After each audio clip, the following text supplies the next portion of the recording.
בבקשה, הרב. תודה, רק שנייה אחת.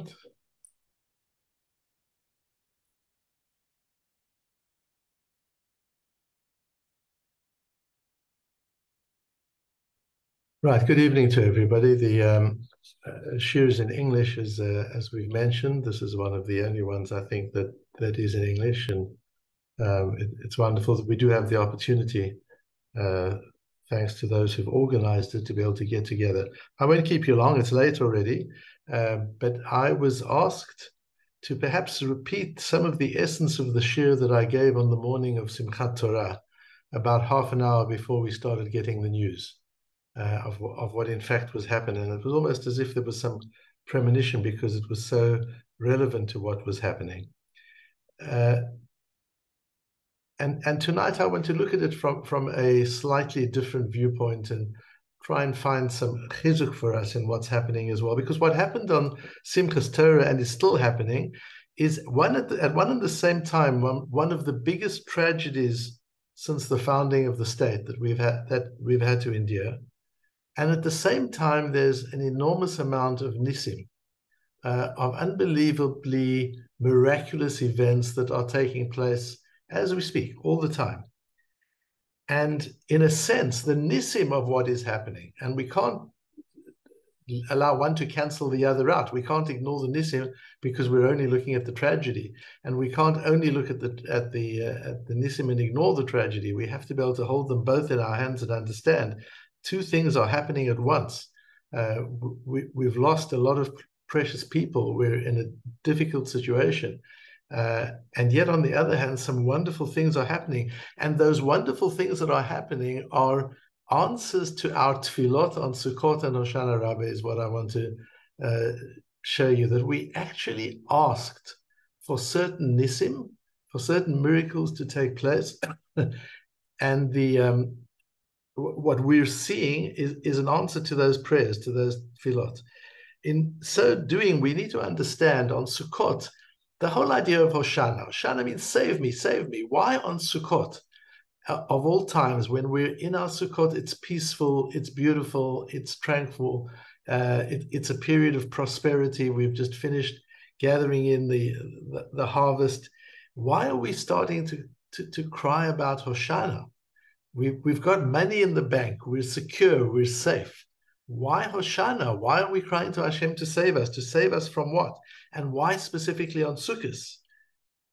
And interestingly, also on Hoshana Rabbah, the Ani Vaho Hoshiana. And I was asked on this Hoshana Rabbah, what does Ho mean? Ani Vaho, what does Ho mean? Where does that come from? And we'll have a look at that as well. The idea of Sukkah, and therefore the idea of Sukkot, is something much wider than the physical Sukkah that we build and that we sit in during Sukkot.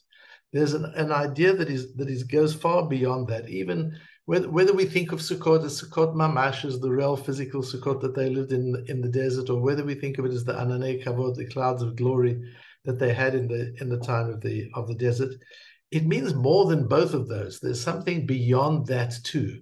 And we need to understand the beyond. We need to understand in what way the idea of Sukkot goes beyond anything physical in order to be able to take Sukkot forward with us into the year. It's hard to think about the fact that it's less than a week ago that we were sitting in our Sukkot, because so much has happened since that time.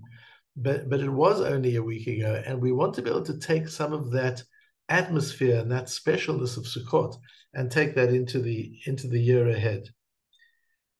And to do that, we need to understand that Sukkot, the idea of a Sukkah, is certainly a protective element. Whether it's the physical Sukkot that protected us from the physical elements of the weather, whether it's the Ananei Kavod that protected us. The idea of Sukkah is protection. The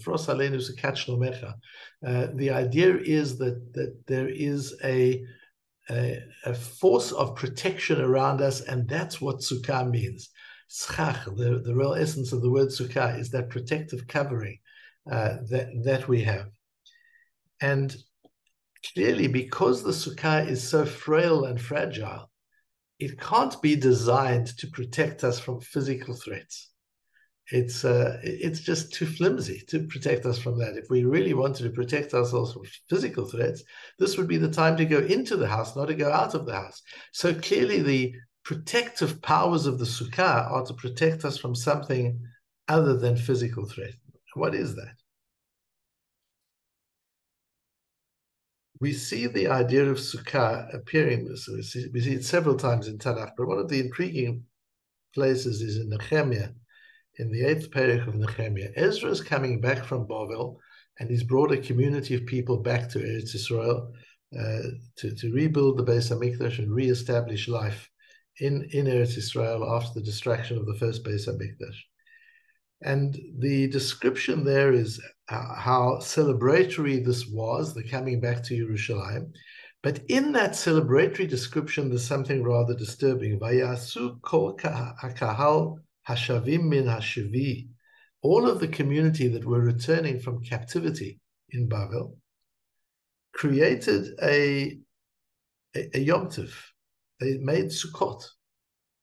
Vayeshvu b'Sucot, and they lived in the Sucot.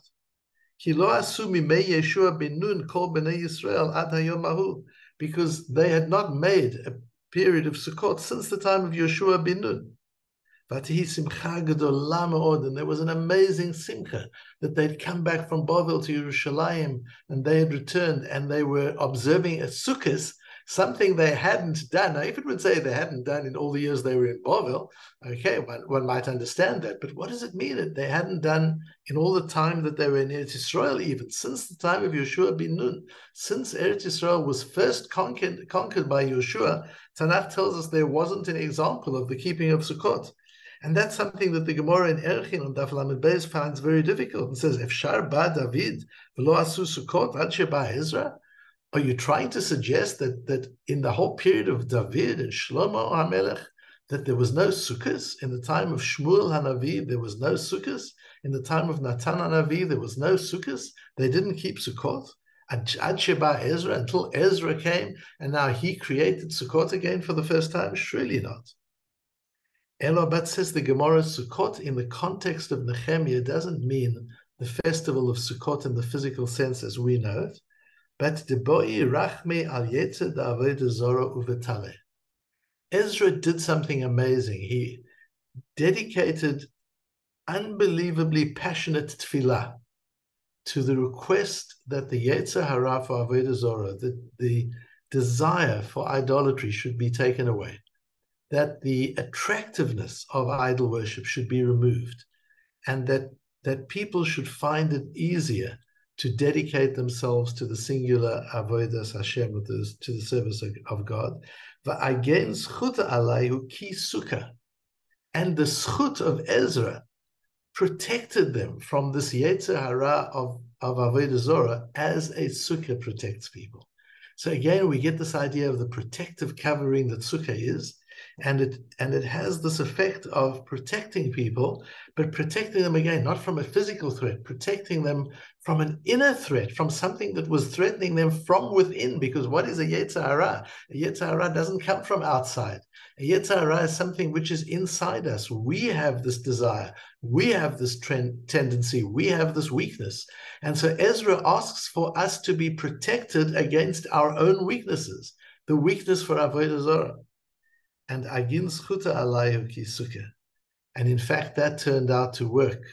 And this attractiveness to idolatry was removed. And it was easier for Am Yisrael to observe Sukkot, to observe Avodas Hashem in a more faithful way. And the Gemara goes on to say, V'hainu dekakapit kro iloyed Yeshua. And if you read the psukim carefully in Nehemiah, says the Gemara, you will notice that the Gemara is really angry with Yeshua, that Yeshua did something wrong. He missed an opportunity. Because whenever Yeshua's name is mentioned in Tanakh, it's Yehoshua. You remember he was first Hoshea bin Nun, and then Moshe changed his name to Yehoshua. He adds letters from Hashem's name into the name of Yeshua. But when he's referred to in this posuk in Nehemiah, he's now referred to Yeshua. The hey and the vav is taken out of his name, We understand why Moshe didn't daven, didn't pray to Hashem that this tendency for Avodah Zarah should be removed. We understand that because Moshe didn't come into Eretz Yisrael. But Ela Yoshua, the Havale Zchut Eretz Yisrael, but Yoshua, who came into Israel and brought the people with him into Israel, he had an opportunity to get rid of the Yetzer Hara for Avodah Zarah, and he didn't do it. Why didn't he daven for that? So Yoshua misses the opportunity, and he loses 2 letters from his name.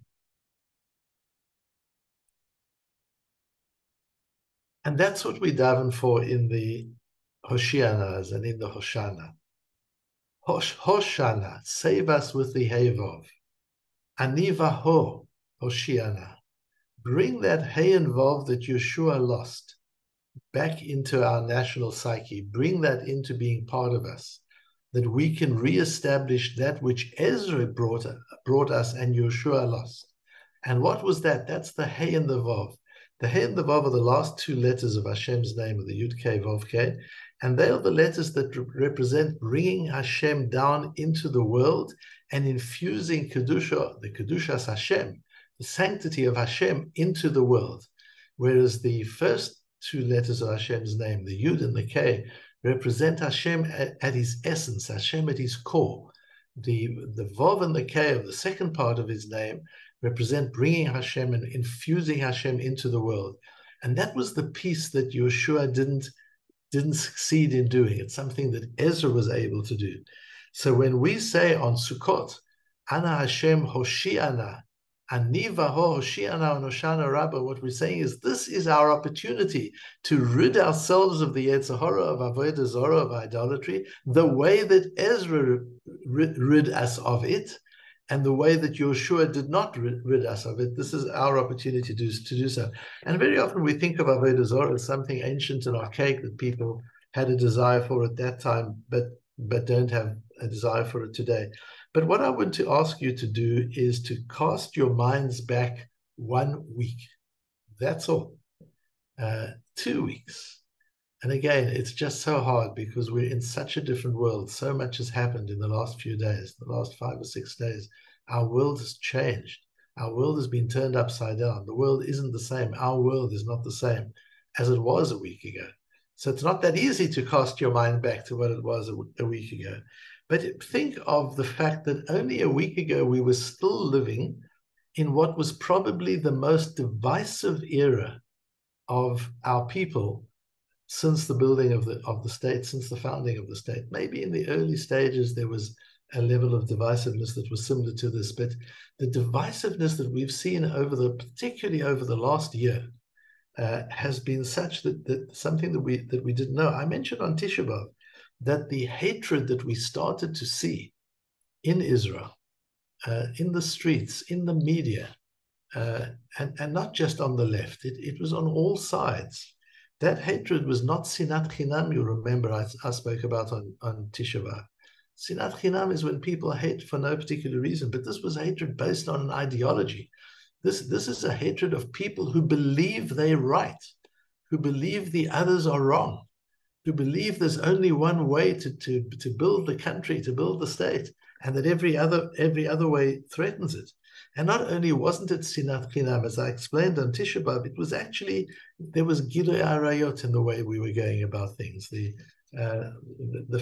flagrant disinterest of preserving standards of tzniut, certainly in public places and nationally public places.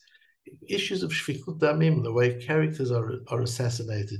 Instead of having debates with people around issues, we're destroying people's reputations and assassinating their character. That's a form of shfichut damim. And certainly Avodah Zarah. Avodah Zarah is when you build an ideology, a value system, to replace that of the Torah.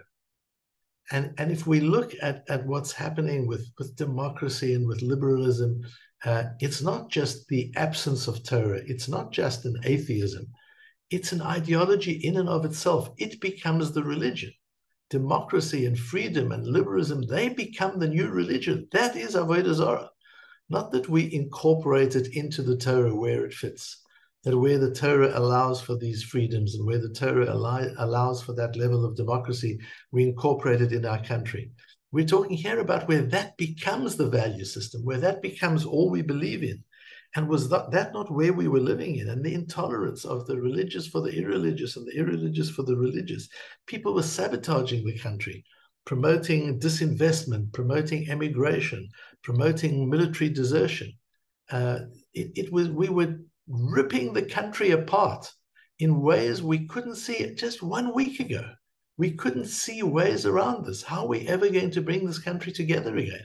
How are we going to bring people together again? How are we going to build the kind of nation we need to build for what stands ahead of us? And that was our tefillah on Sucot. We davened Hoshana, and we davened Hoshana on Shmini Atzeret, on Hoshana Rabbah.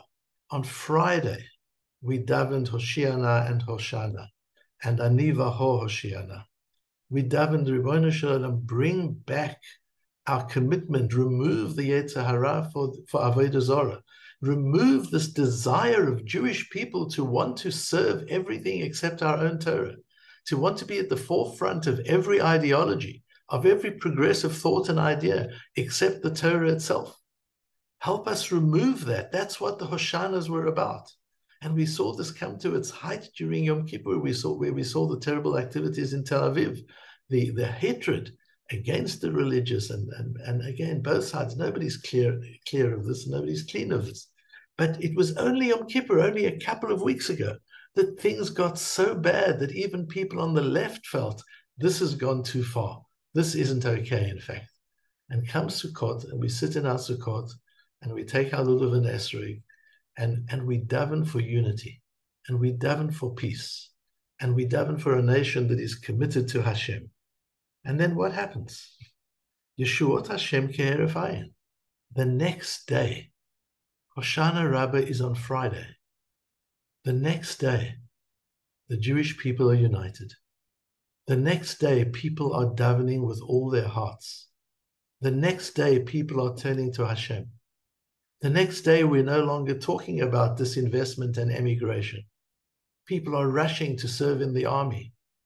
The next day, we've stopped hating one another. We've stopped talking about the religious and the non-religious. There are bigger things to worry about. And we become united in something that's much more important. So what are we to do at this point? How do we take the good of what has happened? Because look at the enormous korban we're paying. What a sacrifice we're having to make because we couldn't bring this about ourselves. What a sacrifice we're having to pay to bring unity, to bring achdus, to bring a oneness of intent and of purpose into Am Yisrael. What can we do to make sure that we're able to move forward and not pay these endless korbanot? And I think there are a few things. The first is we have to be careful, as I mentioned in an article this week, that our anger doesn't translate into hate and vengeance. Yes, we're angry, and so we should be. And we demand justice, and we demand din, and we want deterrence. We want to make sure that this can never happen again. And we want to make sure that Hamas is annihilated. That's all fine, but it's very easy for that to descend into a very primitive form of hatred and desire for vengeance. And then we're on a slippery slope. We've got to stay the Jewish people. We're doing this, and we're going into this war as an avodas Hashem. We're going into this war as a service of Hashem. This is what we need to do. This is the right thing to do. Din is a midah of Hashem. Justice and law and punishment is an attribute of Hashem himself. This is not only humans who do this. And we have to do this. This is something we have to do. And we do it with a heavy heart, that there has to be loss of innocent life in what we're doing. But we know we have to do it. And we'll do that with a spirit of optimism and a knowledge of victory and a determination to do that which is right, that which Hashem wants us to do. And we'll do it with our tefillot, with davening to Hashem and being close to Hashem. And we'll do it with all the amazing acts of chesed that we're seeing around us every day, just pouring out acts of love and acts of chesed. These are the things that we can do to make sure that our anger does not deteriorate into hate and vengeance. And then when the job is done, we need to think of Eretz Israel, and hopefully we'll have a new part of Eretz Israel that we might have to take care of, and to think of it not through a lens of kibush, of conquest, but to think of our mastery of Eretz Israel through the lens of Chazaka. And I explained on Shabbat morning that the difference between Kedusha Rishonah and the later Kedusha, the Kedusha that Eretz Israel gained through Yeshua coming into Eretz Israel, and the Yeshua and the Kedusha that came later, the Rambam explains is the difference between Kedusha that came through kibush, that came through conquest, and Kedusha that came through Chazakah. And Chazakah means strengthening. Chazakah means investing in. It means building. You perform a chazakah on a piece of property by fencing it, by working the land, by closing up gaps in the fences, repairing it, fixing it. That's what chazakah is. Chazakah is fix and repair. And we need to know that part of our responsibility as we move into a new reality, and the army and the government is telling us things will not be the same after this is done. We will be in a new reality, hopefully in a more peaceful reality. But in that reality, to be sure that our relationship to Eretz Israel is not one of kibush, where we hold on to it just because we've conquered it, but our relationship to Eretz Israel is one of chazakah. We hold on to it because we're invested in it. We're building it. We're reinforcing it in every way possible, building life in it, building aliveness in it, building Torah in it, building chesed in it. All the things that we want to see in our nation is what we'll do in Eretz Israel, and thereby bring in a Kedushat Eretz Israel that is not based on kibush, on conquest, but one that is based on chazakah. So we each have a part to play in these very difficult times ahead of us, and that is to keep our inner place in check, that our inner place remains one of having to do what we have to do, of din, of mishpat, of justice, of deterrence, but chas v'shalom, not one of hate. And to love and support, as I mentioned in the last clip that I put out about this, is to love and support our soldiers as we see the nation is doing. They need that love and support, and they will need it more and more. They don't only need the equipment that makes them successful. They need the love and support of the nation, and that's something we need to give them. And the love and support of our community, not just those that are on the borders fighting for us, but the people who are at home keeping things going. They too need our love and support. We're all going to get somewhat drained by this. We're all going to be tired. We're all going to have moments of sadness. And our own loved ones, not to ignore the people closest to us, the people in front of us. That we become so busy supporting the soldiers on the borders, which we have to do, and our communities, which we have to do, that we forget about our own children, our husbands and our wives, and to understand that all of us need chizuk, that all of us need that love and that support, a love and support of Am Yisrael, a love and support of Eretz Yisrael, the love and support which will make sure that the horrible korbanot we've already had to pay will be for something worthy, not for waste. But it'll be for establishing an Eretz Israel, a land of Israel, an Am Yisrael that operates on a much higher spiritual, religious, and moral level than we've ever operated before. Because then all of this will have been worthwhile.